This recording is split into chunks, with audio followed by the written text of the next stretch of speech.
A very good evening, Dhamma friends. Welcome back to our OPRC class, day 76. And we will be starting by paying respect to the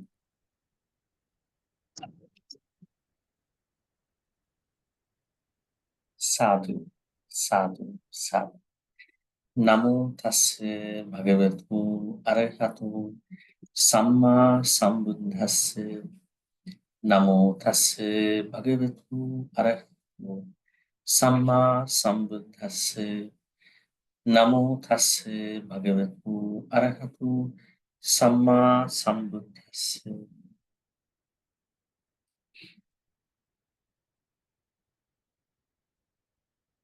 Today we are going to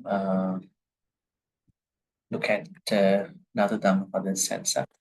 As you can see, the stanza is going to be 53 stanza. And it's about flowers once again. And the story about this Dhammapada stanza is about a very famous character in the Buddhist stories and the Buddha's life. We understand by Vishaka.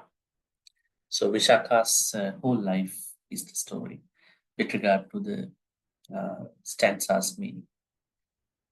The overall meaning of the stanza is about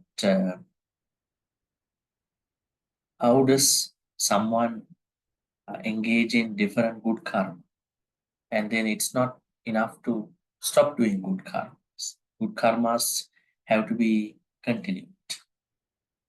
So that is the main moral of this stanza.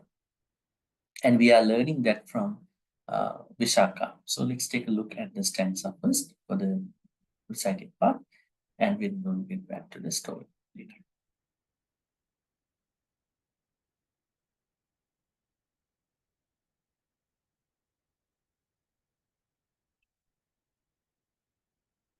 Yathapi puppara simha kaira mala guni bahu evan jatena machena kattabang kusalang bahu.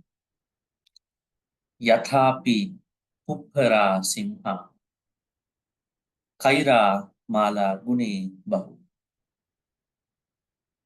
evan jatena machena kattabang kusalang bahu.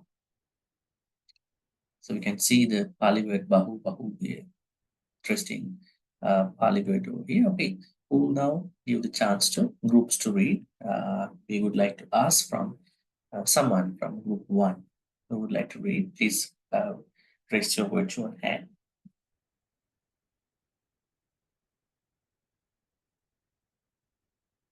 Okay, Melin, please go ahead.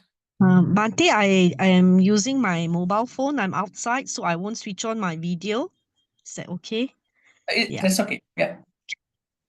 Yatapi pupa rashimha kaira malagune bahu evam jatena machena katabang kusalang bahum.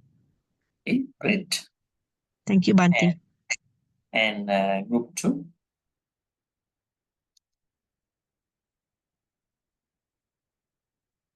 Yes. Kim, please go ahead. Thank you, Bhante. Yatapi pupa rasimha kaira malaguni bahu evang jatena machena kataban kusalan bahun. Okay, great. And group 3, we have Jupin. Let's go ahead. Good evening, Bhante. Yes, good evening. Yatapi pupa rasimha kaira malaguni bahu ewang jatena machena katabang kusalam bahum. Okay, great. And Thank then you, group Bhante. 4. Yes, KBO. Thank you, Bhante. Yes. Yatapi pupa rasimha kaira malagune bahu evang jatena machena katabang kusalang bahum. Okay, great. Thank you. And group 5. Yes, we have Melinda. Please go ahead. Thank you, Bhante. Yatapi pupa rasimha kaira malagune bahu evam chatena machena katabang kusalam bahul. Thank you. Great. And group 6. Yes, Tisita, please go ahead.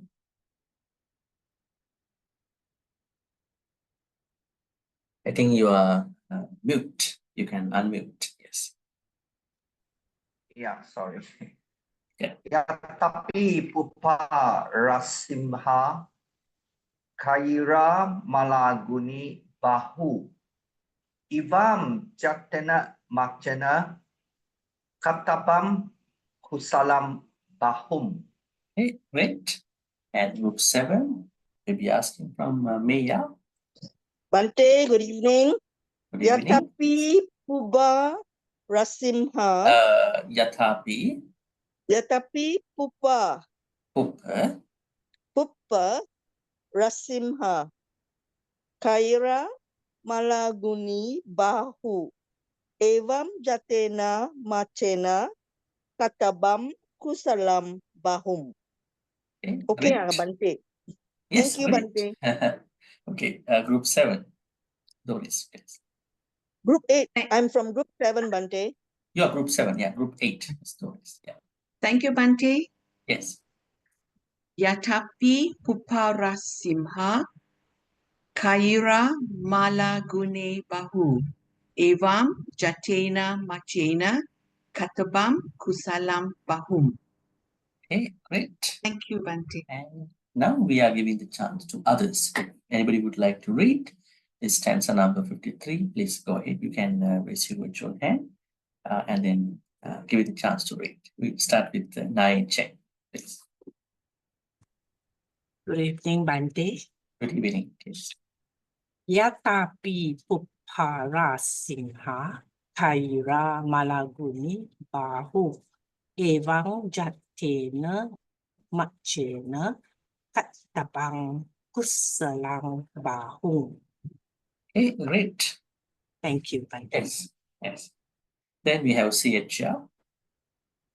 Yeah, good evening, Bhante. Good evening. Yes. Yatapi pupa rasimha kaira malagune bahu evam jatena machena katabang kusalam bahum. Okay, great. Thank you. And we have Oi Go. Good evening, Bhante. Yes, good evening. Yatapi pupa rasimha kaira malagune bahu evam jatena machena katabang kusalang bahum. Okay, great. Thank you, Bhante. And Shelley. Thank you, Bhante. Yathapi pupa rasimha kaira malagune bahu evang jatena machena katabang kusalang bahum. Okay, great. And we have Susan. Thank you, Bhante. Yes. Yatapi pupa rasimha kaira malagune bahu evam jatena machena katabam kusalam bahum. Okay, great. Thank you. And we have Lisa. Good evening, Bhante. Good evening. Yatapi pupa rasimha kaira malaguni bahu evam jetena machena katabam kusalam bahum. Evam. Evam jatena. Jatin, yeah. Jatena machena. Machena, yeah. Okay. Great. Thank you, And Bhante. yes, Jenny Chong, yes. Good evening, Bhante. Yes, good evening. Jatapi pupa rasimha kaira malagune bahu evam jatena machena katabam salang bahu. Okay, great. Thank you, Bhante. And we have May. Yes.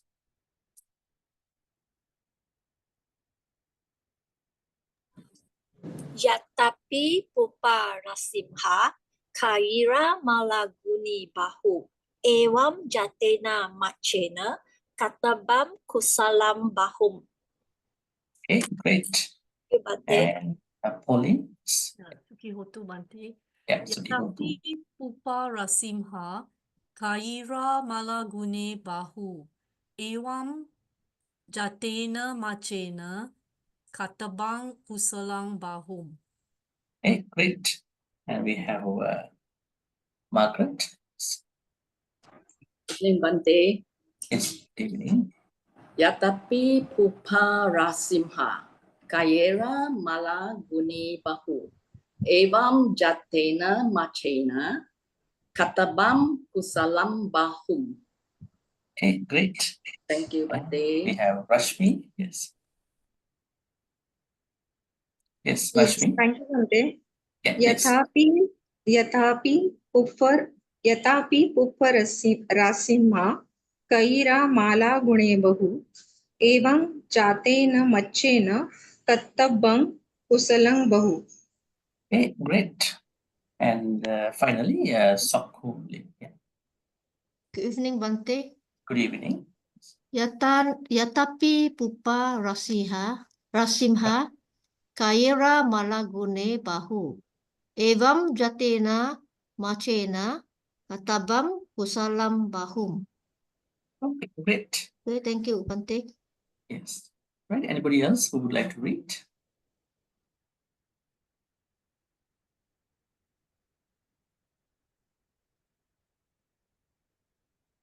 Yes, Hema, please.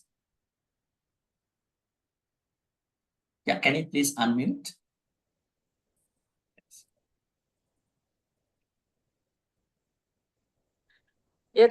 Yatapi pupa rasimha kaira malagune bahu evam jatena machena katabam kusalam bahum. Bahu. Okay, Yeah. great. Thank you, Bhante. Okay, I think that must be everybody at this point. So we are going to look at the stanza now, and then looking at the meaning of the stanza in the larger, broader context. Now, as I said earlier, this stanza is about the importance of carrying on kusala activities, good karma. Maybe someone might put it in a way like meritorious activities. But today we are going to look at skillful activities, what we call them as kusala, and then meritorious activities, what we call as punya, and then kusala, punya need to be consistently practiced. This context and why, and an example from the Buddhist text. Specifically looking at the stanza, there is a simile. Yatha means just. Pupparasimha. What does rasi mean here? Rasi. Rasi means Hip. heap, right? Heap. H-E-A-P. Heap means a pile of flowers, maybe a collection of flowers. Upparasimha, flowers, uppa, and rasi means heap. And then Kaira mala guni bahu. Mala guni, bahu mala guni kaira. Then where is the subject here? There is no subject here. Who is making garlands? So, in the first line, you can see that there is a heap of flowers, and somebody has to do something to make it a garland. So maybe someone who is doing this flower picking, or maybe garland makers, right? So that means the one who is doing the garland making is the one who is doing this. So bahu mala gune kaira. That means a garland maker with the support of heap of flowers going to make many garlands. Mala gune. Gune means mala gune. Gune means guna. Pali word guna. Have you ever heard the word guna? Yes. What does guna mean? Now guna normally means good qualities or bad qualities. Right? You can say, I know somebody this person has lot of gunas, right? And you may have seen some dharma name, right? Gunavati, Gunaratana, guna is qualities. It can be a good quality or bad quality. Everything was good, but there's only one bad virtue, bad guna, not always punctual. Right? Looking at all these good qualities are going to be taken over by this quality. So guna is what do you call? It is a neutral word in terms of good and bad quality. So here guna here means a collection. When the flowers are made it as an assortment or a collection, then that is the good stage to go for a garland. And during the Buddhist time, garlands were used in two senses. One sense is garlands were used to accept people, respect people. When somebody is coming to a certain place, they put a garland around the neck, right? And the other sense is little bad, I mean, when someone is going is given the death sentence by the king, so then the government forces have to put that death sentence garland around his neck, and everybody knows that he is going to be what you call given the capital punishment, killed by the law enforcement. So that means it's not always good to have a garland around the neck, right? Because it can be a good thing, it can be a bad thing. So anyways, guna means collection, assortment. Now here, garland means flower collection. When heap of flowers become a collection of flowers, mean it has already become a garland. Bahu means many. Now there is someone, supposedly a garland maker, is to make garlands out of a heap of flowers. And then now the Buddha is using the comparison to a Dhamma quality. Evam, thus, jatena macchen. Jatena means jata. What does jata mean here? Born. Jata. PP or Jayati. Born. Jati. We know this Pali word. We know this one. Yeah, Jayati. We know jati. Jati means birth. Then jata is the past participle of the jati. Then jata here means the one who was already reborn here. Jatena macche. So when someone is reborn as a human, that person is taking another name called mortal. Every human is mortal. Is there anybody who is immortal in Buddhism? Have you ever found out any Pali word where Buddha talks about someone who is immortal, not mortal? Mortal means someone who is going to die one day. That means Dharma way we can use this English word mortal. Can anybody become immortal in Buddhism? If so, how? Arahan. When someone attains Nibbana, there is a Pali word that is used to recognize this immortal nature. Immortal means ajati. Now, jati was the nature of anybody until that person attains Nibbana. But after attaining Nibbana, that person is called ajati. You bring a before jati, ajati, right? So ajati means, ajati doesn't mean unborn. Right? It doesn't mean unborn.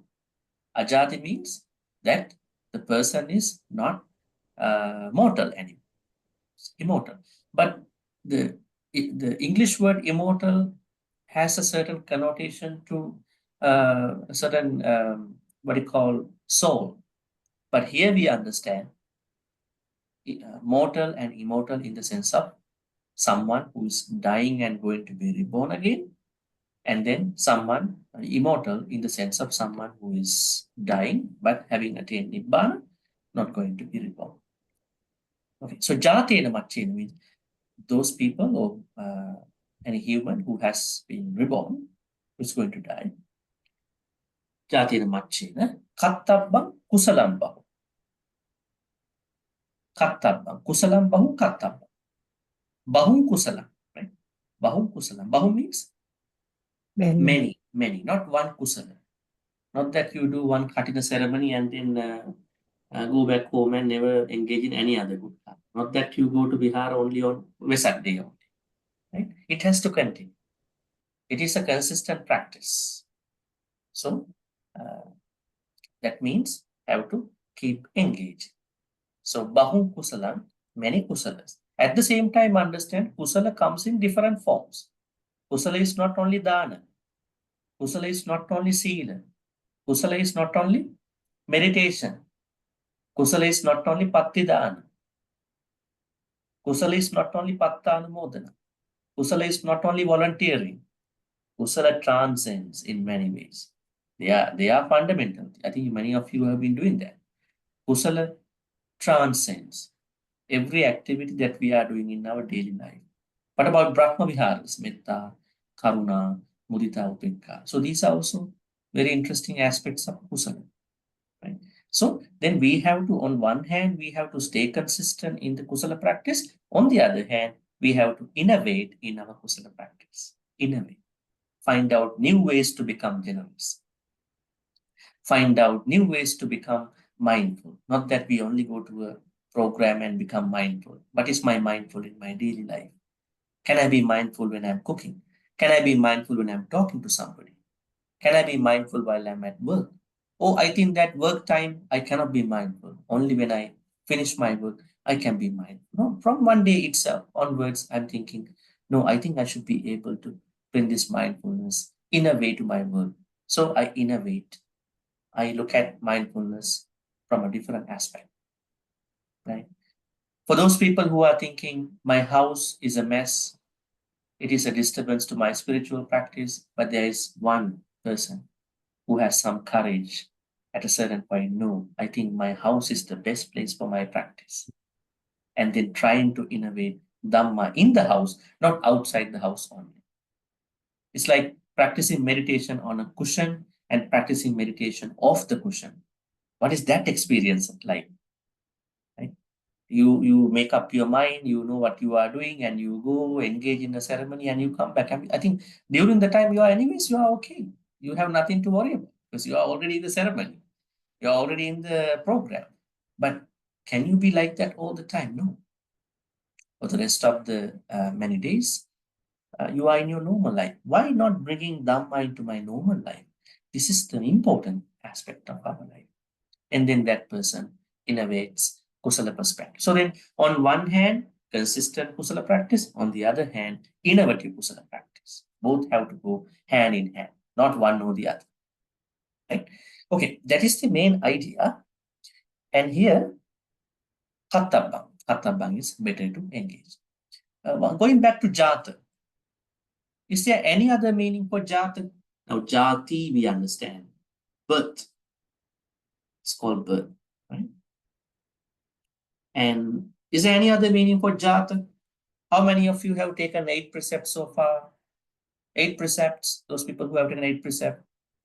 I think you have taken, wherever you go for a meditation retreat, definitely you are given the 8 precepts, right? So then have you ever found out this word in any of the 8 precepts? Jata? No. Have you found out that? You might have not found out. Only, have you? Not in the 8 precept? If not in the 8 precept, what about 10 precept? Another 2. Because the long precept. Silver or gold. Silver, I think. Jatarupa. Yeah, that's where I'm aiming at now. So if you have looked at these precepts, there's a precept coming up. Jata Rupa Rajata Patikana Veramana. Jata here means gold. That's important, right? People are very much desiring for gold. In the Western countries, they are looking for diamond, not gold. Right? So I mean, the Pali word Jata has also a meaning called gold.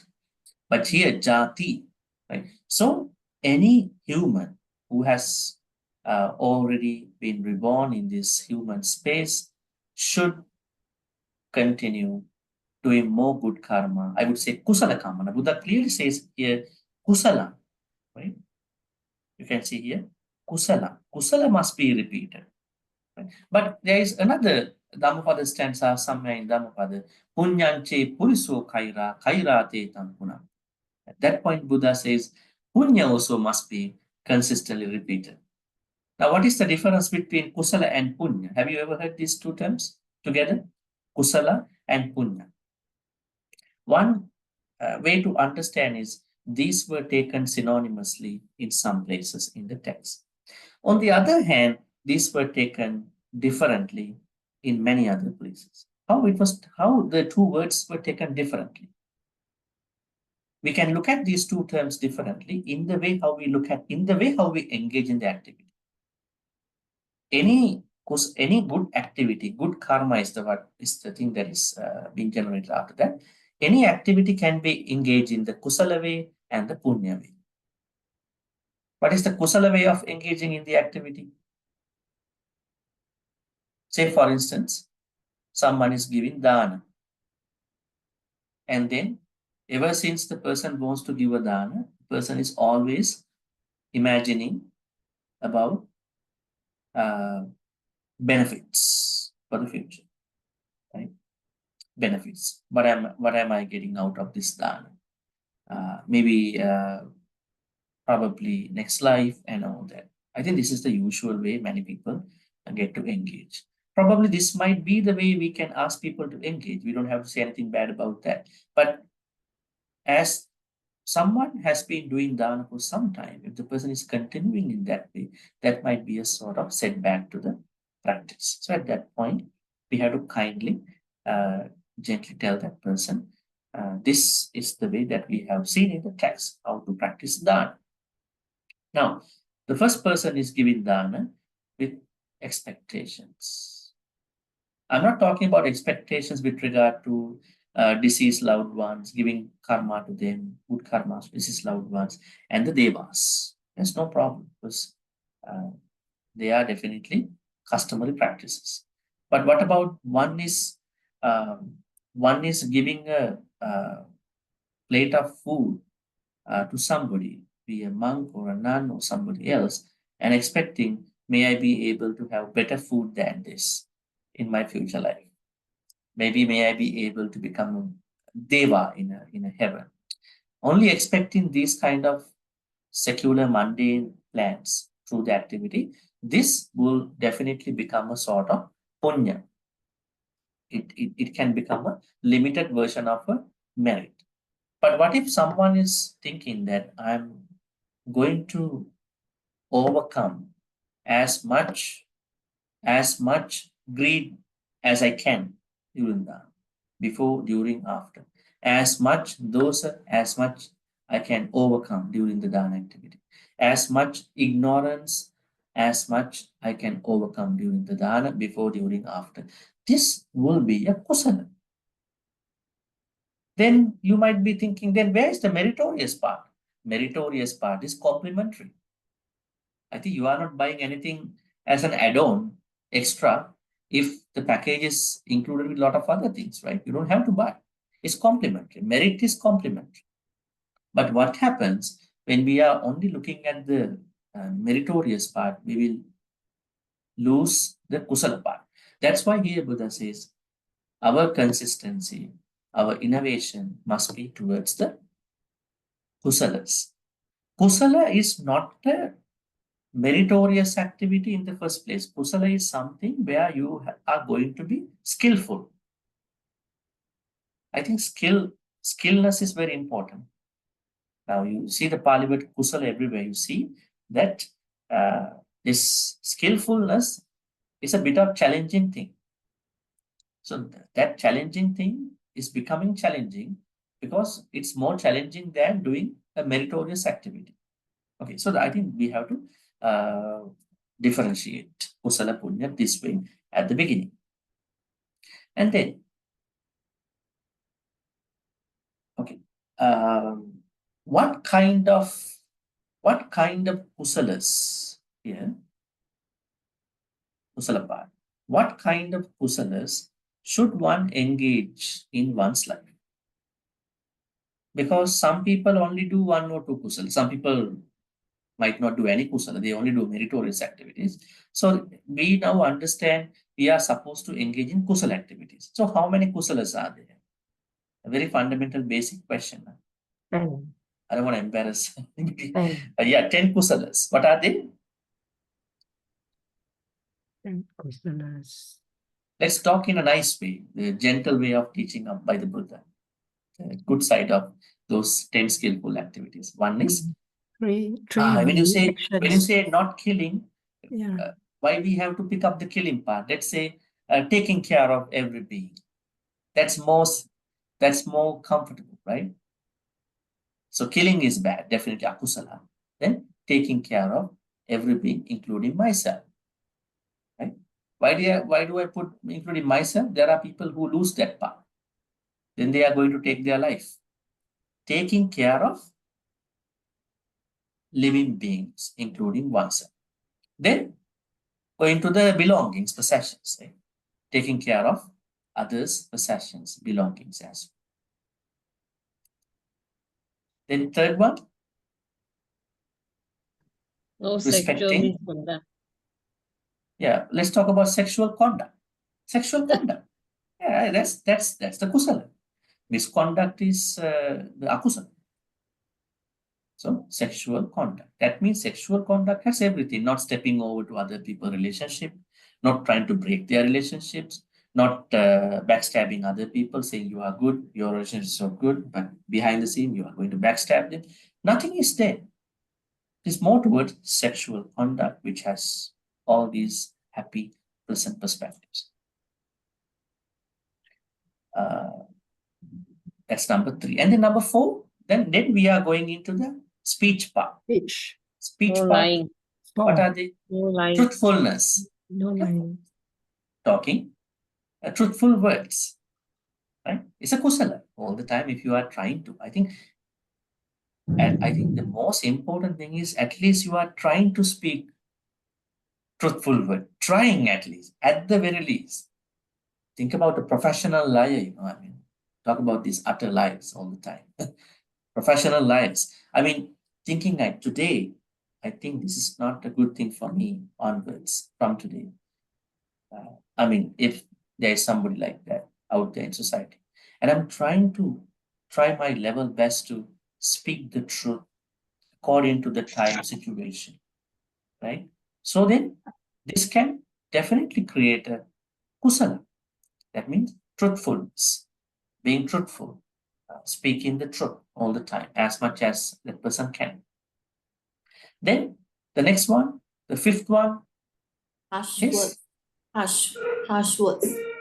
let's talk in a nice way. United speech. Talking in a way to unite people, bring people together, develop their relationship. Talking in a way so that other people grow in their relationships, grow in their friendship, grow in their connection. Have you ever seen when some people are talking, they are dividing other people, not necessarily politicians. I'm telling that when some people are talking, they are dividing people further. Why? Perhaps they don't know what they are talking. Perhaps they don't understand the value of other people's relationship as much as how they value their relationship. That means you cannot practice kusala without understanding the larger, broader, greater good in the society. It's not that, okay, I don't kill, so I'm good. I don't steal, I'm good. It's not like that. It's not that kind of a straightforward thinking in Buddhism. Our kusala activities must engage a larger, broader, greater perspective of the whole society, holistic society, including myself. So that is what you call united speech, talking in a way by understanding other people's well-being in their friendships, connections, relationships. And then the next one, Speak the things that people like to listen. pleasant speech, right? Pleasant speech. Yeah, our speech has to be pleasant. But be careful. You don't have to put people on a high bar, The people who don't deserve that, don't put them on a high bar. They will become very flattered all the time.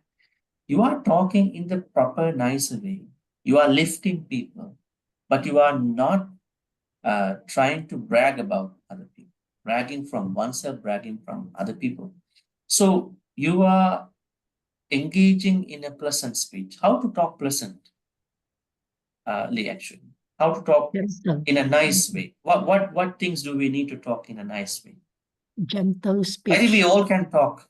We all can talk nice words, Yeah. pleasant words. But why some people, they cannot speak pleasant, good, nice words all the time? Why? What holds them back in that good activity? What do you think? They like to put people down. Yeah, sometimes they don't want to do that all the time. They are saying that somebody pushed me to do that. I mean, there are different people. So I mean, why some people cannot consistently engage in the pleasant speech? Why is it? One thing is that they are not able to understand the larger, broader perspective of incidents that are happening to them. Lack of clarity. This is why vipassana and then, panya, why? Clarity. We need a lot of clarity to understand. Without clarity, we only put it as clarity. Seeing things as they are, seeing things as they come to be. But are we bringing that into our attitude in our normal life? Not that I want to enlighten tonight, go to Nibbana tomorrow. Are we bringing that vipassana attitude, what do you call, sati attitude, sampajanya attitude in our daily actions? I think we would have been much better than now. Definitely. If that had impacted that way. But as we go back again, why some people are not able to speak pleasant words, although they know that these are the pleasant words, the problem is that the lack of clarity is number one. Number two, sakkaya ditthi, ego, personality conceit, trying to defend oneself, and not being able to understand.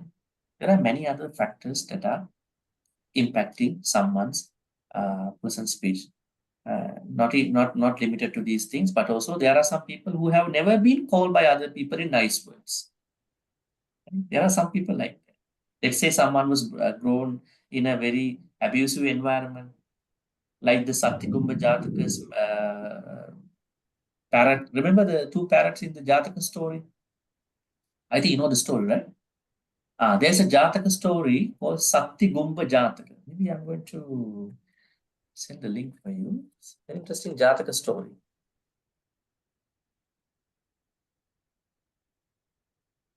Okay, perhaps I can send this to you.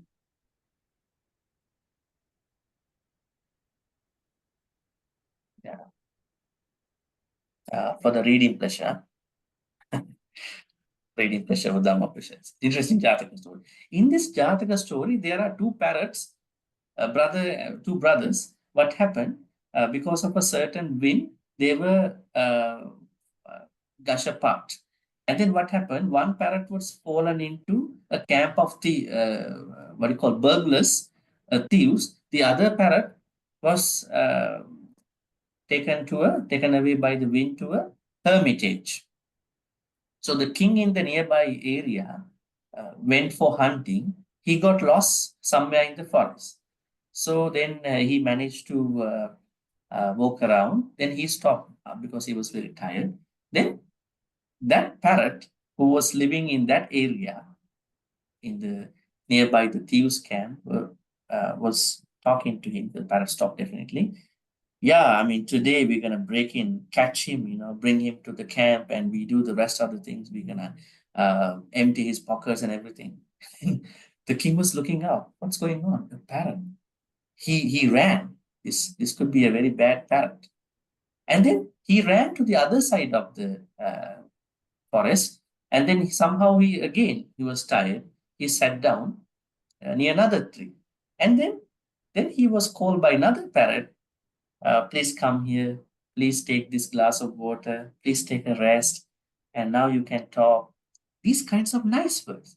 He was very surprised. Who is this? He's a parrot too. Then he managed to go out. He contacted somebody, and then what happened? Understood.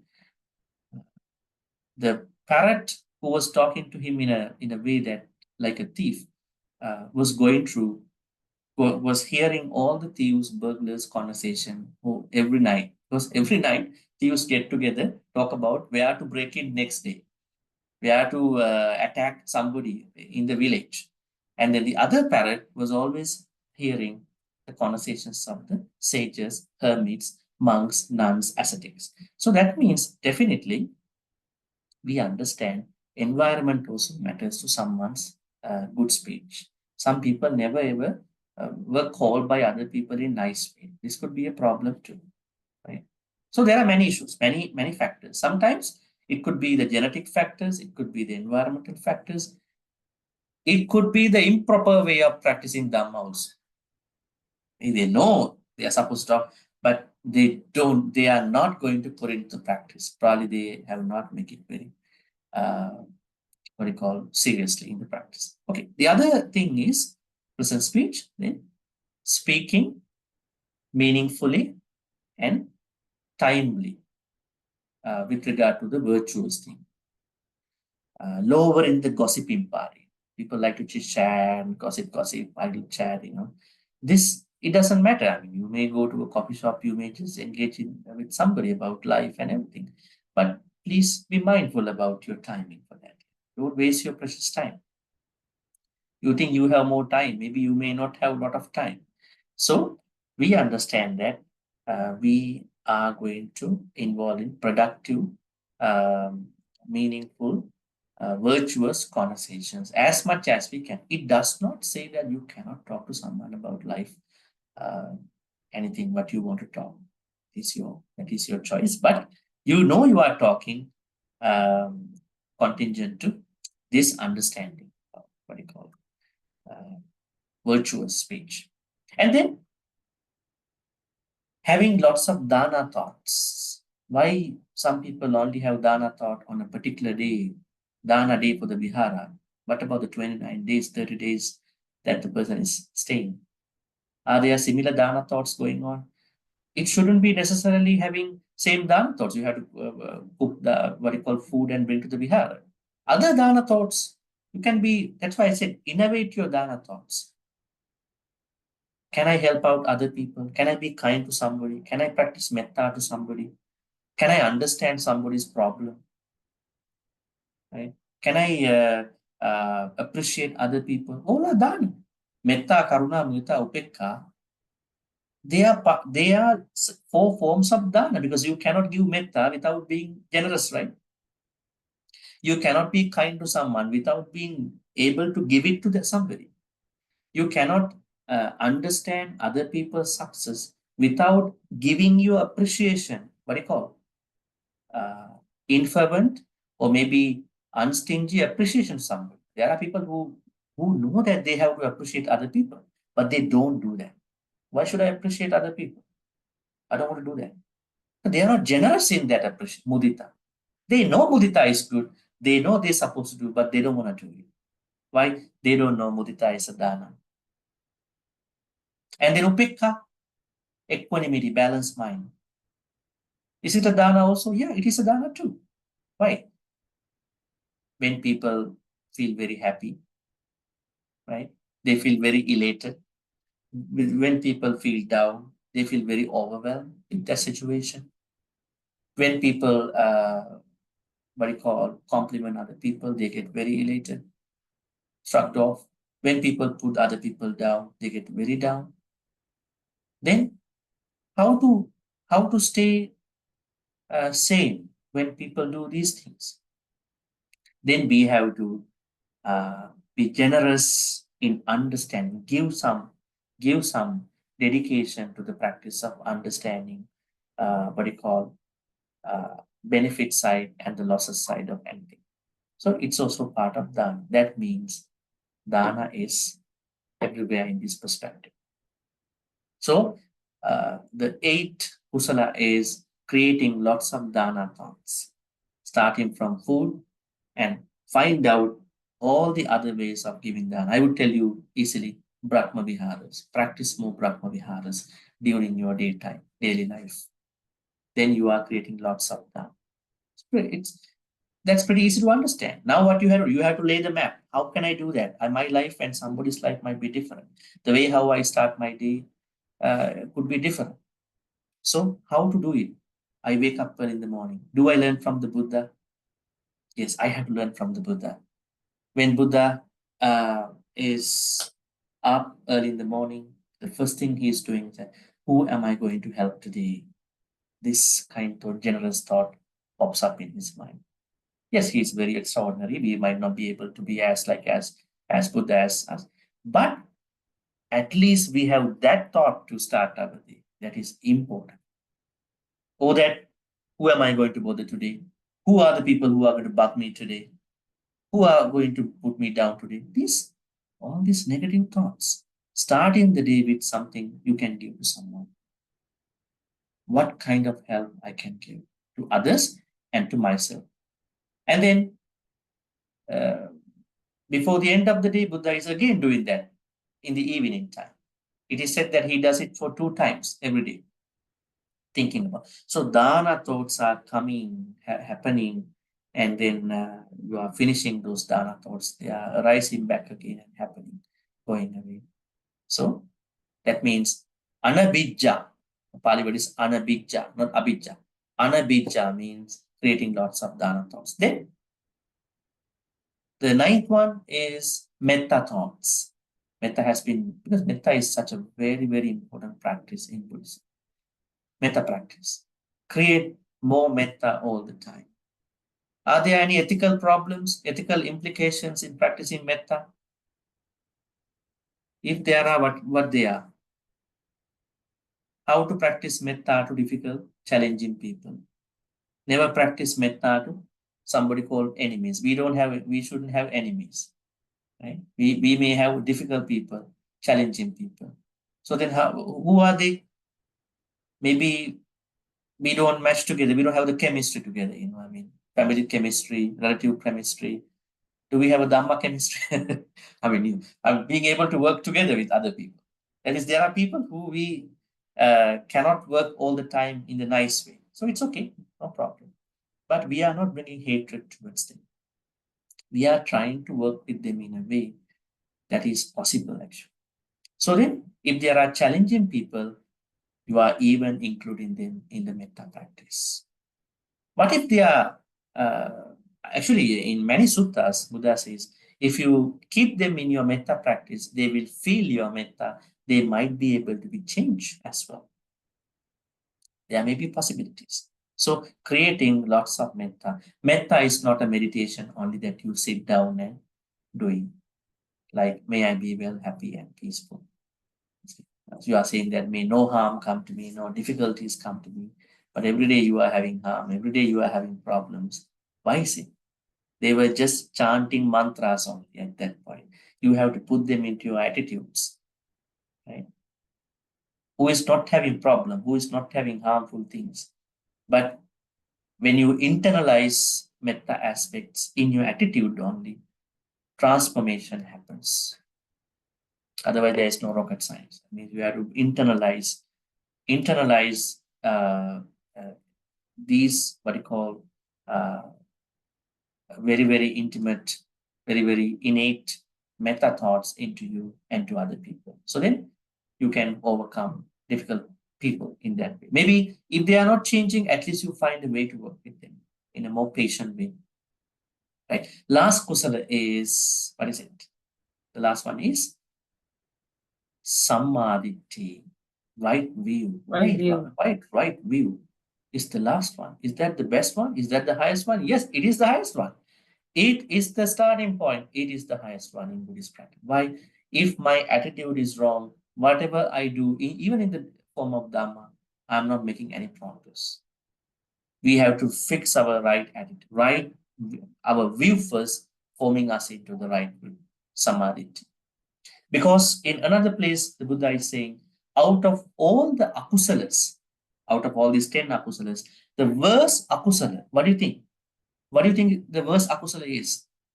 Micchaditti, wrong view, is the worst akusala. Why? If my attitude is, if my views are immoral, then I will do all of the rest of the 9 akusalas. Then that thing has to be fixed. That's why Noble Eightfold Path starts with right view, samadhi. How to practice right view? Yoniso manasikara, partopusha, or saddhammasana. Listen to Dhamma talks, and then wise attention. These two are the things that will help you to bring into the samadhi, right view.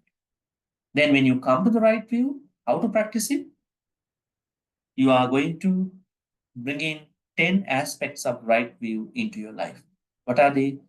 Believing in the dana, believing in the small dana, large dana, believing in kusala, akusala, respecting mother, father, believing in the spontaneous beings, and then there are 10 as such. So bringing these 10 aspects into our views as much as we can is the way how to cultivate right way. So now you know what are these 10 kusalas. Okay, now the idea here is that when we understand these 10 kusalas, then we are going to keep engaging in these 10 kusalas as much as we can. Never ever get stopped, never ever stop. Never ever stop, never ever get stopped in your practice of kusala. Keep continuing. Right? Don't say that, okay, I did one ceremony, that's enough for me. Keep doing, keep engaging in the activities. You don't have to necessarily go to a certain place. If you can go, because this is our inner practice. Dhamma is our inner practice, right? Sometimes we do a lot of other things, but our inner side is not that good. So that means our outside activities and our inner side, they both have to be worked out. Okay, then we are going into the story of the stanza. And we will try to look at the stanza one more time at the end with the story. The story is about, I would perhaps say, the greatest daika. The Buddha had two, what you call, chief benefactor, the main dayaka and main daika, the main lay supporter and main female supporter. Lay supporter was Anathapindika, Sudatta, while the female supporter was Vishaka. Now we have to learn Vishaka. Vishaka plays one of the very important aspects in understanding how to become a good lay person. Vishaka never became a monk, none. Vishaka's whole story going around as a layperson. So this is a very symbiotic, very ideal character to understand for all of you, and how to map your life, how to look at your Dhamma life going forward from today. I think you know Vishaka a little bit. What do you know about Vishaka? Vishaka was a girl who was born into a very rich family, because her grandfather, it is said that the grandfather was able to offer some dana to a Pacheka Buddha. They said that that is why Vishaka's whole lineage, family was very rich, because that grandfather, Vishaka's, what do you call, father's father, was able to give some dana to a Pacheka Buddha. That was the good karma that we understand the reason behind their enormous richness. Now, what is happening is that Vishaka was born somewhere in Magadha state, and then, but they moved to Savatthi sometime after. And now she was 7 years old. At that time, Buddha was visiting somewhere, and she, with her 500 friends, 7 years old friends, or maybe he was 7 years old. Others should be 7 years or a little older. They all listened to a Dhamma talk given by the Buddha. They all became Sotapannas at the end of the Dhamma talk. If Vishaka could attain Sotapatti when she was 7 years old, why can others, grown up adults, not able to attain Sotapatti? What is the problem with that? Perhaps we might have been Sotapatti already. But anyways, if not, then why? The reason is that Sotapatti is not a one-life journey. It is a journey of many lifetimes. So Vishaka must have done all that homework before that time. I set it as homework in the way that the practice. So the practice must have been intensified in that life by 7 when she was 7. But the problem is not a problem. But she did not attain Nibbana. Like she attained Sotapatti when she was 7, but she lived 120 years old. Actually, she passed away when she was 120 years old. 120. She did not become Anagami. She did not become Arahant. That was her life. So what happened? So she became a Sotapanna when she was 7 years old. And by that time, what was happening is that there was another family that was looking for a girl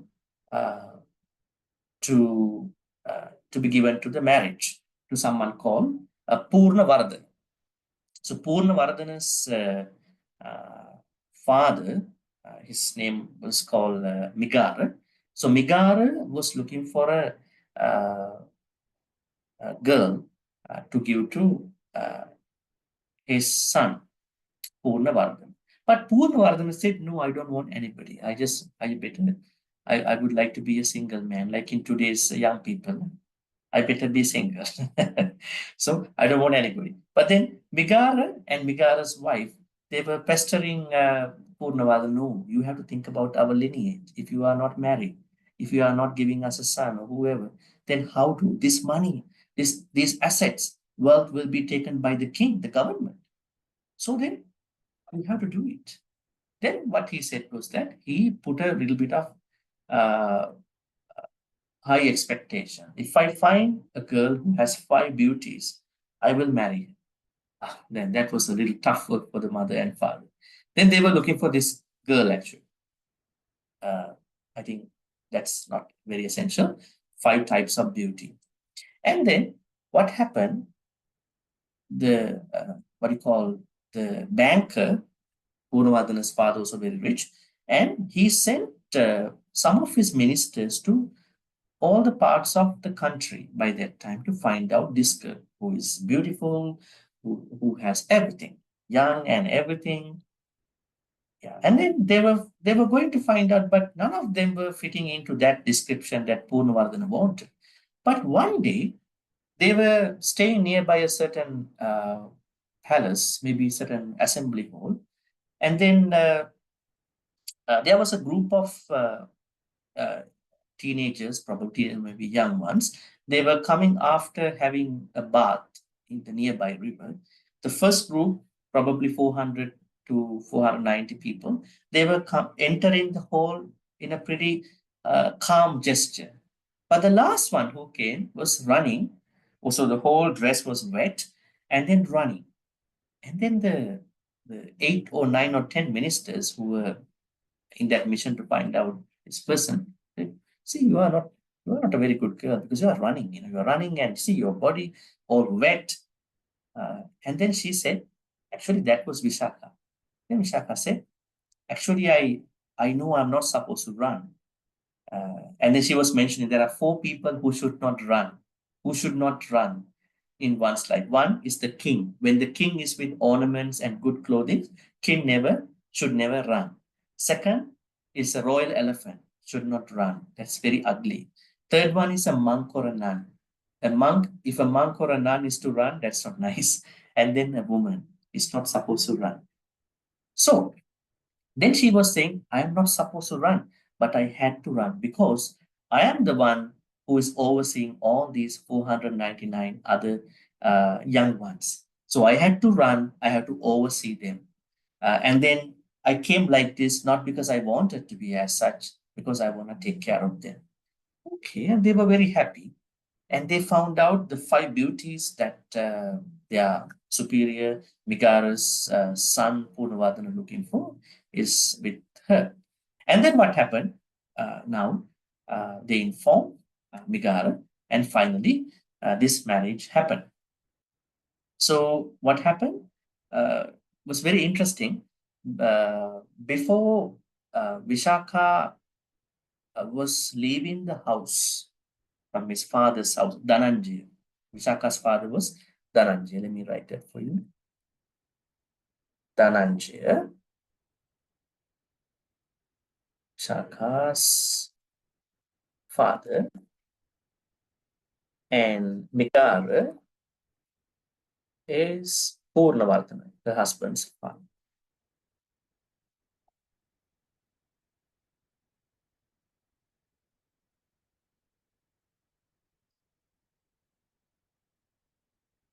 Now what happened?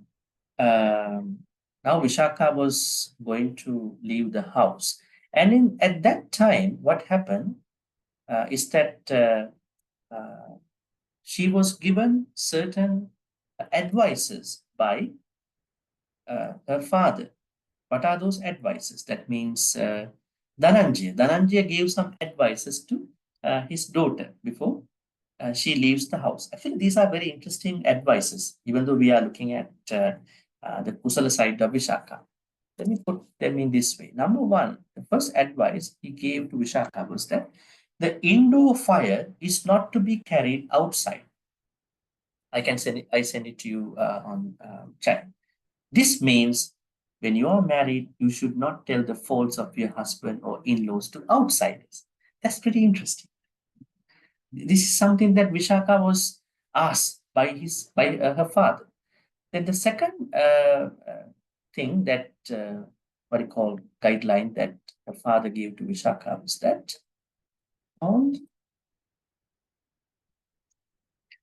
the outdoor fire is not to be carried inside. If any outside, that means if any outsiders talk bad about your husband, you should not report it to them. I mean, there are some issues when we are looking at it, but this is what she was given by the father. The third one is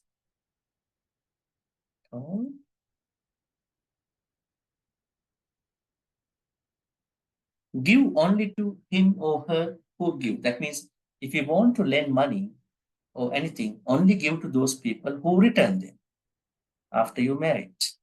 And then the fourth one is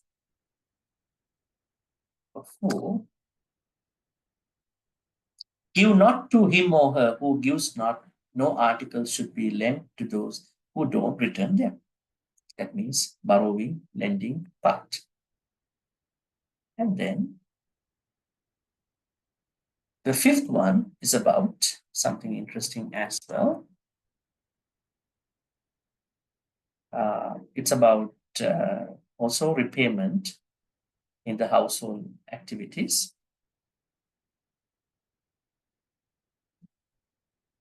Give both to him or her who gives and to him who gives not. When a kinsman or your friend asks for help, you should help them, whether they repay or not. Sometimes you may have to do it for the relatives. And then the sixth one that Vishakha's father, Dhananjaya, came to Vishakha was, sit happily on seeing your husband or in-laws. You should stand up as a mark of the respect at that time. And then the seventh thing that Dhananjaya told to his daughter was,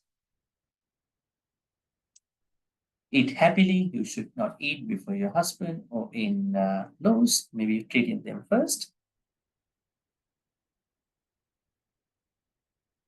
And then number 8 is going to be, it's about the sleep.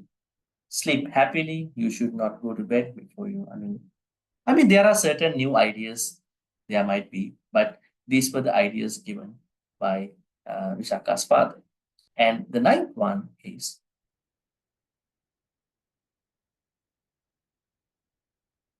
how to handle the family. It's the ninth one. Tend the fire. You should consider your husband and in-laws as a flame, and hence you should handle carefully. Finally,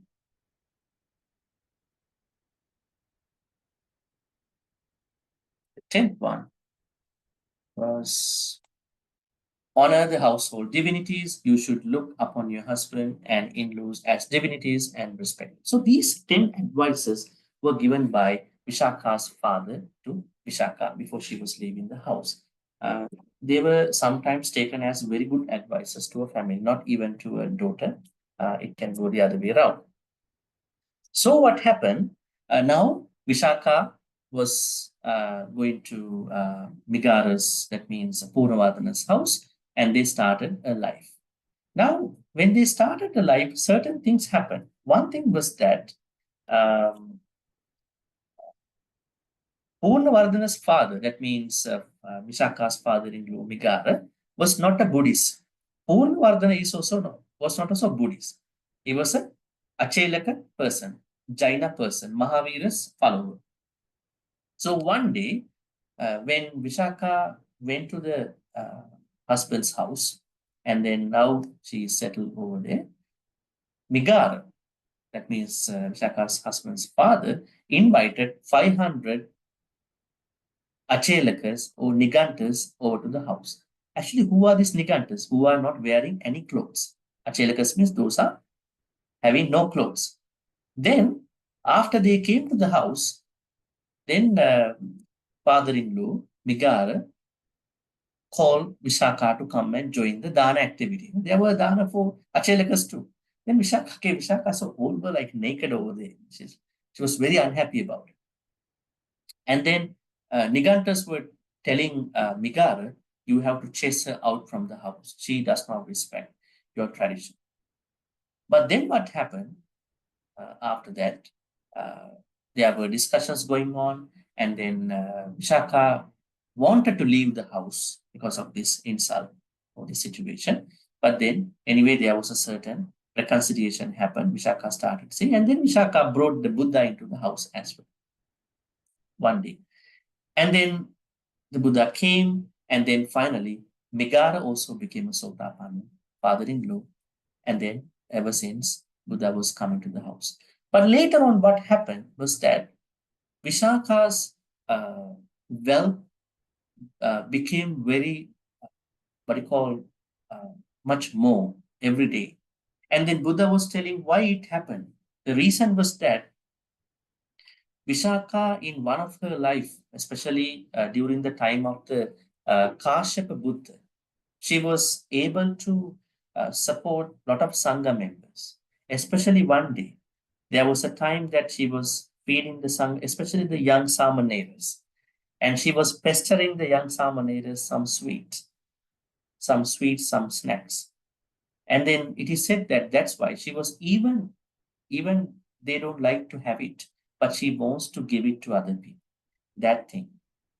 That's why she was able to, get a lot of wealth, richness. Now the problem here is that we need effort on one side, we need wealth on the other side.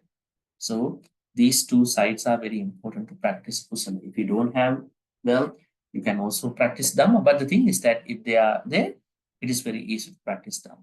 Finally, looking at Vishaka's story, we understand that Vishaka wanted to make a temple to the Buddha. How did it happen actually? There was this big temple, Jetavana. I think many of you might have been to this temple. But one day, when Vishaka went to the Jetavana, out of respect, she does not wear one particular jewelry. She's taking it out and put it somewhere as a respect to the Dhamma talk. This does not mean that you have to take out all your jewelries before you go into a Dhamma hall. But anyways, that day she forgot to take it back. So normally, Venerable Ananda is the one who is doing the checking after the Dhamma talk. Has anybody left anything in the Dhamma hall?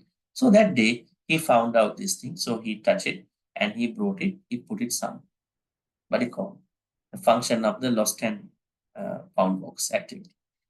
And then she asked her attendant, I think Suppavasa, to check what happened to the jewelry. And then she understood that Venerable Ananda put it somewhere because it was so expensive thing.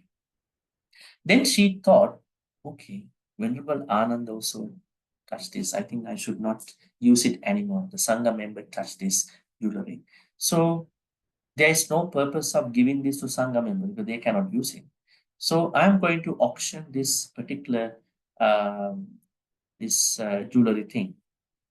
Maybe it could be a certain what do you call kind of a jewelry thing, and then maybe a pendant, maybe a jewelry thing, maybe a bracelet, and then what she thought was that she's going to auction, and she was able to auction it for lots of money, and then she started making a temple.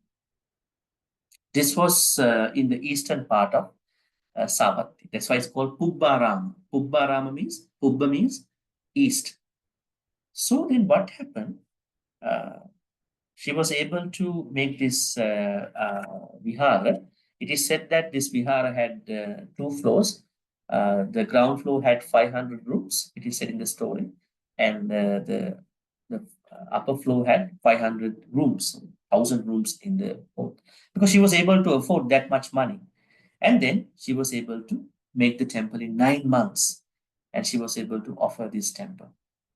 So she offered it to the Venerable Mahasangha after 9 months of activity. It is said that she spent a lot of money for buying the land and then making the land for the temple and then doing the puja activity, Sangha activity at the end. And then what happened? Now, in the story, it is said that Vishaka had 10 sons and 10 daughters. Right? And each son and daughter had sons and daughters. So it's a very big family. So the day that she offered the vihara to the monks and nuns, that evening she came with all the family members, happily singing around the whole Jetavana, what you call Purvaram, Pubbaram. So monks were saying, we haven't heard that Vishaka was singing, but Vishaka is singing over there. Yes, because she is happy. She has done all the good karmas, just like a garland maker is making flowers, garlands out of a heap of flowers. So she has been doing all the good karmas in her life. She can happily sing and then circumambulate this Pubbara. So the example is Vishaka. Vishaka has been able to do many good karmas, many kusalas that we mentioned over here. On the other hand, we have to look at something very interesting. If Vishaka was a Sotapanna at the age of 7, how she falls in love with Purnavardha at the age of 16? Can a Sotapanna fall in love with somebody? So then if Sotapanna means someone who overcomes Sakkaya Ditti, ego, or maybe you might call personality conceit, how does Sotapanna fall in love with someone? It's a very good question. How does it happen? I think you will learn something new out of that. Now, when you are listening to a Dhamma talk, like all these speakers are saying, Sakkaya Ditti. So, if I overcome Sakkaya Ditti, I can't be in the household anymore. I got to leave the house. No, Vishaka's story is the living example. Vishaka, now, say for instance, Vishaka having been a Sotapanna and then going to a marriage as well. And there are other lay people having married, they're going to renounce the lay life to become a Sotapanna. It's a paradox, right? In today's world, those people who are in the household, they want to leave the house, even leave the marriage sometimes, in the worst case, just to become a Sotapanna. But Vishaka, as a Sotapanna, and then going through the other stages as a Sotapanna. That means this Sakkaya Ditti is something that someone can think about in a way to lower the sort of greed towards the activity. Not that you are fully disengaging in the personality conceit. Now in Vishaka's case, she was engaging everything in that household. But she knows that all these are anicca, dukkha, anatta. All these are subject to anicca, dukkha, anatta. But by understanding anicca, dukkha, anatta nature of everything, household, husband, children, everything, she spent a very nice life. Not a nice life, very meritorious, very kusala life. Then what happened to Vishaka after that? Where did she go after she passed away after 120 years old? Does it matter to us? It matters. Huh? Sotapanna, and then all these things happen. What happened to her? It is said that she was reborn in the heaven called Nimmana Rati. But that means we're looking at 2,600 years from now, the Buddha time. I think that's a very short time for Nimmana Rati. It is said, I guess it is almost 600 human years is one day. If you divide 2,600 years by 600, you will get maybe a couple of days, right? Just couple of days she has been staying now in Nimmana Rati. But what we need to understand is that she will not be reborn for more than 7 lifetimes, right? Because she's Sotapan. So the idea here is that she has done the right necessary things, but the more important thing is how to live your lay life like Vishaka. You might not be that much rich like Vishaka, but we understand how to live a very comfortable, nice life like Vishaka by taking care of the family, by taking care of her own comforts, but by not developing Sakkaya Ditthi. Because Sakkaya Ditthi, Vichikicha, Silapata Paramasa were permanently removed by Vishaka when she was 7 years old. I think we can discuss more. So roughly what we can say is that, going again back to the stanza, in our sansaric life, we have to create flower garlands. What flower garlands? Kusala garlands. Kusala garlands. Think about a garland, lot of flowers, maybe jasmine flower, maybe carnation, maybe whatever rose flower. But what is our garland going to be here? Dana flower, then meditation flower, chanting flower, generous flower, metta flower, karuna, mudita. So we're going to create those kusala garlands. Why Vishaka did the same thing? Why do we need that? Until we attain Nibbana, even in this life or next life, we need those kusalas. Because they create merits at the end. We cannot say we don't need merits anymore. Because we need merits as long as we are going to be in the samsara to the day that we are going to enlighten, at the very least to become a Sotapan. Okay, that's the idea. So any questions? We can go for the Q&A now. And then we can discuss more about this text.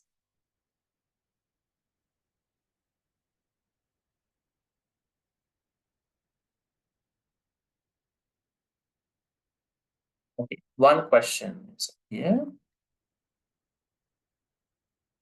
There are some, let's see.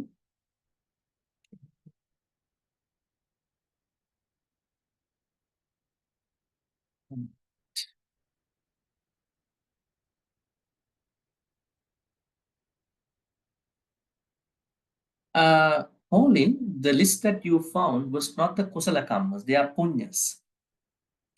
You put it in very bold letters over here. They are called Punyas, merits, 10 merits. You can see Dana, generosity, Sila, morality, then Bhavana is meditation, then Patipatta Anumodana, making good karma for the deceased people and giving good karma to deceased people, and Vayavacha, volunteering, Apachaya. I think this is a little bit overlap some places. Listen to Dhamma talk, giving Dhamma. These are called 10 punya, merits. If people go directly to merits, these are the 10 things. But kusala, they are the 10 kusala activities which we understand in the Salayaka Sutta. What's the number of Salayaka Sutta? See.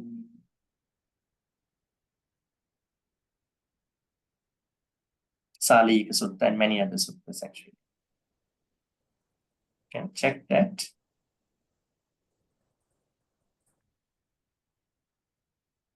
Yeah, Majjhima Nikaya 41, that is the normal place. That is for the 10 kusala. Thank you, Bhante. Yeah. Okay. Okay, questions? Yeah, thank you, Stacy. Yeah, you are much faster than all of us. Very techy. Yeah? All right, Suzanne, you have a question? Oh, thank you, Bhante. Yes, what's your question? Do I understand that merits are reduced if we have an expectation of merits when we do our dana, our good deeds? If we have a big expectation or agreed for the merit, is it saying that that will then be reduced because we have that expectation? Can you rephrase again the question? Do I understand correctly that because we have an expectation of a merit in our deed, our good deeds, that reduces because of that expectation? Yeah, you mean the power of the merit. Yeah, the power of the merit. The power of the merit is become reduced. That's why I was telling, don't try to jeopardize, don't jeopardize your good karma. Yeah. We are telling the way to do it. Don't risk your good karma. Make it as a kusala. Don't make it as a punya, because punya is complementary. For us, it's like you are trying to water the garden when there's a heavy pouring rain. You're supposed to. Don't waste your water. Keep the water for something else. So the problem here is that the cultural way in many places, say for instance, I mean, even sometimes, not to disrespect anybody, so say the disclaimer, even when you offer something, give something to someone, okay, they make you all the wishes. Yeah, our wish is to do it without greed, hatred, delusion. I'm not expecting anything out of this. My only expectation is that the person who is receiving that using it happily. That is the only expectation. If you are happy, I'm happy. Not that I'm happy, you have to do in the way I want you to do. Right? It's not that way. I give food, I give whatever to monks, nuns, whoever. When I give, I give physically, also mentally. That is kusala. But some people, they give it physically, but they haven't given mentally, you know. They haven't given that mentally. So they are holding back. That means not it has become a merit only. It hasn't become a kusala. Right? It's like that you sold your old car. And then now you see the car, you see that old car on the road, you are saying, that's my car, you know. That's not your car. You already sold it to somebody. So that you are still creating that perspective, right? So you are giving anything, giving. Your only thing that you are having during the time, before the time, after time is that the comfort, happiness of the recipient. That is the kusala. Because how to get there actually? How to get to that kind of a higher mindset? Only when you have lower your lobha, dosa and more. Then you can give it by physically, mentally, emotionally. Nothing is going to work after that. That has become so. But sadly, it's not happening in some places. They are always thinking that, you know, it has to be like that and this. If you are concerned about a donation, give it to a reputed charity. You don't have to worry about it. Are they really doing it or not? If you want to donate to a socially humanitarian organization, you are looking at it. How much of my donation are being used by the company? Are they using much of my donation for admin cost? Say, for instance, you are donating $1,000 and then 200 will be taken by the admin cost. I want to give my full donation to the charity. If you have a question, you do the research and offer it, give it to somewhere, reputed place, and then the whole money will be used. That is a different thing. I don't think there is greed. You want to give every bit of your money, every sense of your money to something. Not that you are donating to a very big organization. There are many admin people working. They are deducting some money out of it. Yes, so then reducing what I get out of this dana is the perfect dana. Not what I get. I want to feel what you get, how much you are happy. Am I really doing in the way that you are happy? I mean, fairly in a proper way. You can't do unethical things, right? But fairly important, beneficial way. Right? Other questions?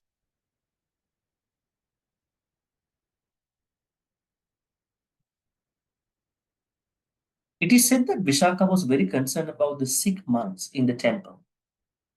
It's very interesting. Not that you go to give food only, and she's concerned who is sick today, and she's making what do you call those other drinks, beverages. She's very concerned. So all the monks, all the Sangha members like her because she's not just a normal devotee who brings dana and then wishing all my what do you call deceased people getting good karma. She's really concerned about the temple, truly, really concerned.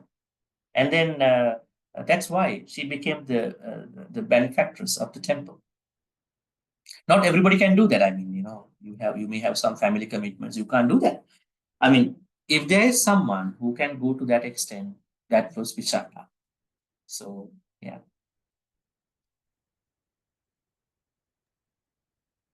Bhante, can you explain again the Jatena Masena? Because just now I didn't catch it. Sorry. Explain about Jatena. Jatena and Masena. Machena. Machena means humans like us, people who are dying one day. Machena. Another word for the human, Manusa. Now, Manusa means someone who has a higher mind, right? Manasa Usan, Manusa. But Macha means also human who are dying one day, mortals. So Jatena means now we are mortals, we have not yet died, right? We are not, there are two Pali words here to understand, Macha and Mata. Let me show you this too. They have to be understood separately. In Pali, we put this way, I think.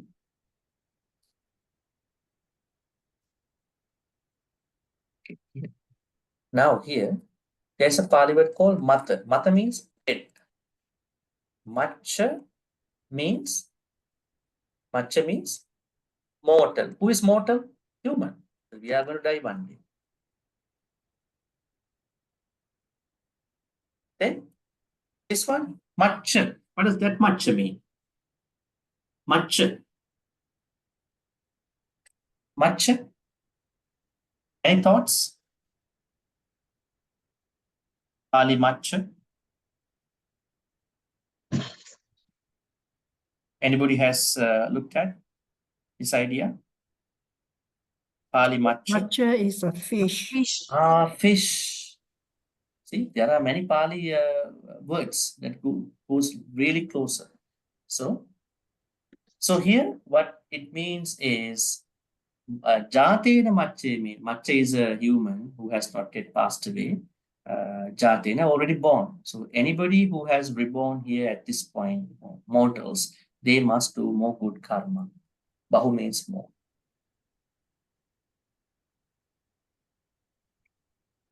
Bhante. Yes. Bhante. Yes. Yeah. I got one question. Just now you gave us the 10 points about the indoor fire, outdoor fire, and so on. How is this related to this? How is it related to this? All the 10 points. Okay, they were 10 advices given by Vishaka's father before she goes to the husband's house to become a better maybe a spouse in that house. So I just try to show you. I mean, okay, thank you. Yeah. They are not relevant to the kusala activity, but that was how she behaved as a wife. We may have some different views about those 10, but that was what the father gave to her. Okay, thank you, Bhante. Thank you, Bhante, also for explaining just now. Yes. Okay. Any other questions? Can take one or two. Yes, Shirley. Let's go ahead. Bhante, if we do the 10 punya meritorious 10 punya deeds with the 10 kusala with it means that in the 10 kusala have 3 right action and then 4 right speech and 3 right intention.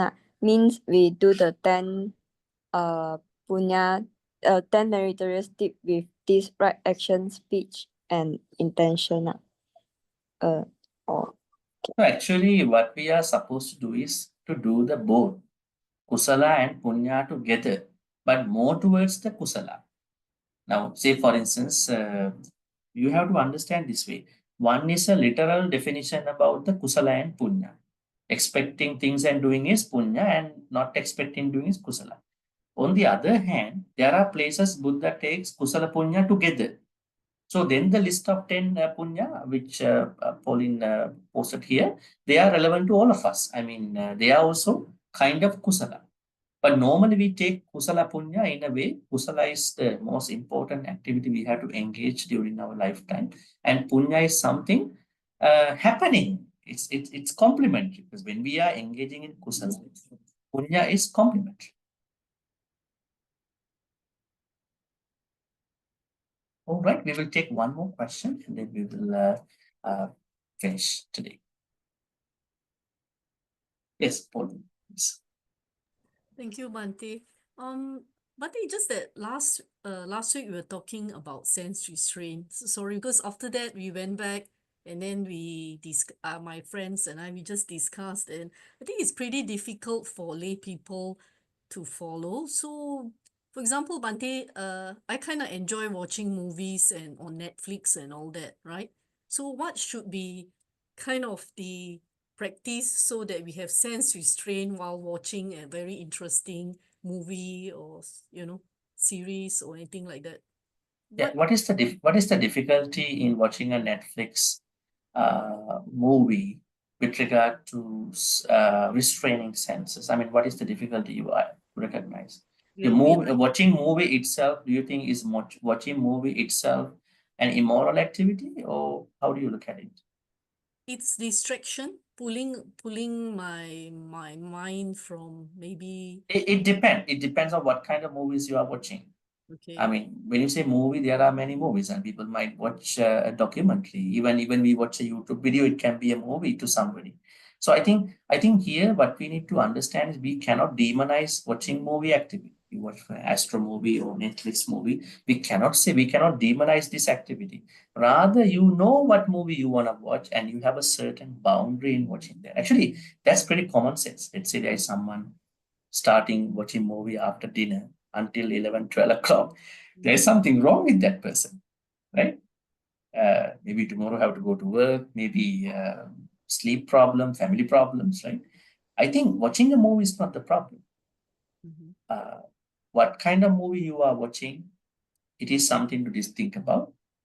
And also how much watching time you are going to engage also matters. I think those two parts can be used with the sense risk. Not that you have to completely go away from such activities. I think this is going to be a really then impractical thing. Yeah, I think it's yeah. Simple food or something, right? Sometimes we go to this restaurant while we are eating, we're like, oh, next time I want to come again. So is that sort of so we must be aware. Depending on what factor you are deciding to come back. That is the thing. Okay. Let's say you go to a restaurant, healthy food. You haven't found this kind of a restaurant, and you want to eat healthy. You want to live healthy, and then you don't want to go to junk shops, because you understand Buddha talks about how to eat moderately, and we have to age slowly. We have to age backward. I mean, this is what we understand from the King Kosala. So then you choose 1 or 2, 3, 4, 5 restaurants. I mean, according to your experiences. But if you decide that purely on a taste background, on a taste factor, that could be the problem. Other than that, yes, this is the place I can, moderately enjoy my life. Eat, and then it's good for my health. And maybe it's a very good place, silent place, comfortable, good ambience in a way. I don't think they are part of akusala as a layperson. Yeah. So I think it's the things that we've been discussing have to be custom tailored to lay people life. Don't take it in the whole way, the way how it was given to a monk and nun, because monks and nuns are not going to select restaurants. So we look at it differently. But for a layperson, if you are deciding the restaurant, returning to the restaurant purely based on the taste, and you are based on you are making it on a foodie experience. Just by becoming a connoisseur foodie experience, it might be a problem. But then your taste has been taken by that restaurant. Next time, somebody in your family says, let's go to another restaurant. No, I should go. That taste, I haven't got it from anyone. That could be a problem. Something holds you back. Other than that, no, we don't want to go other places. That place is okay, I mean, in all these aspects. Maybe you are accommodating your family. You have 3-4 family members, probably they have some health issues, dietary problems. That could be the best place, so why not? So we are looking at it from many different conditions.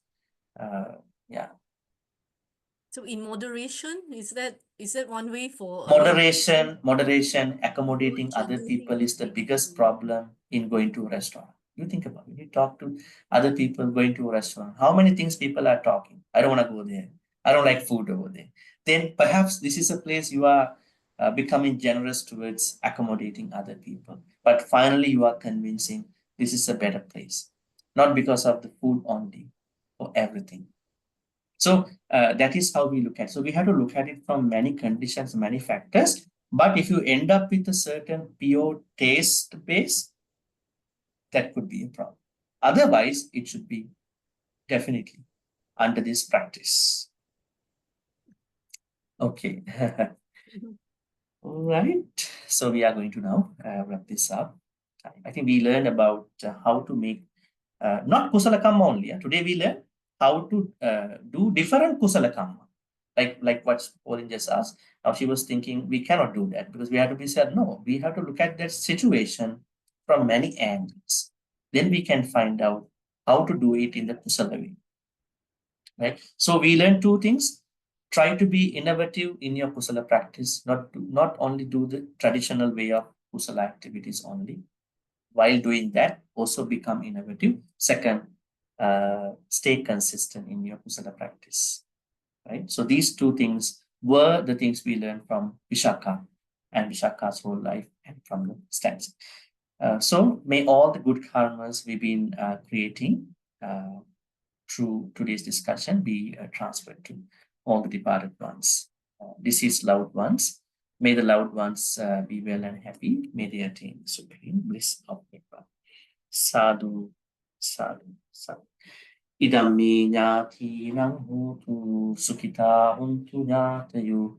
Idammi nyatinang hotu sukhita huntu nyatayu. Idammi nyatinang hotu sukhita huntu nyatayu. May Deva, Naga, Mahidika also share all these good karmas which we have been making today. May Deva, Naga, Mahidika be well and happy. At the same time, may they protect, bless all of us for good health, quality of life, prosperity, safety. May they in particular bless us for our Dhamma journeys, continuing Dhamma journeys. And at the same time, may they also attain the supreme bliss of Nibbana. Sadhu, sadhu, sadhu. Ittavata cha amhehi sambatang punya sampadang sabbe deva anumodantu sabbasang patti siddhya. Ittavata cha amhehi sambatang punya sampadang sabbe bhuta anumodantu sabbasang patti siddhya.